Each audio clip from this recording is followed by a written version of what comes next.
Magandang gabi sa ating lahat. Narito ang weather update sa araw ng Martes, sa October 17, 2023. Northeasterly surface wind flow pa rin ang nakakaapekto dito sa Northern Luzon kaya't asahan natin dito sa Batanes, Cagayan, Isabela at Aurora na magiging maulap ang kanilang panahon na may mga pag-ulan. Samantala, dito naman sa Metro Manila at nalalabing bahagi ng ating bansa, asahan natin ang maaliwalas na panahon pero may mga tsansa pa rin ng localized thunderstorm lalo na sa hapon at sa gabi.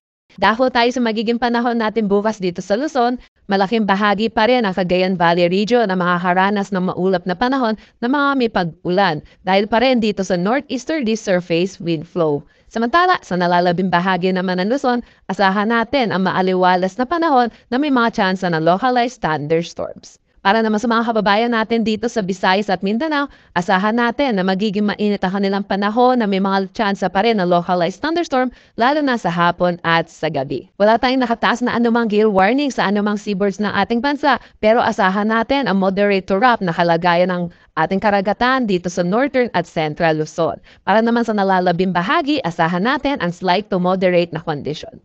Dahil tayo sa magiging panahon natin the next 3 days dito sa mga piling syudad sa ating bansa, asahan natin malaking bahagi ang makakaranas ng maaliwalas na panahon maliban na lang pagdating ng Saturday dito sa Legazpi City, posible silang maapektuhan ng shear line kaya asahan natin na magiging maulap ang kanilang panahon na may mga kasamang kalat-kalat na pag-ulan.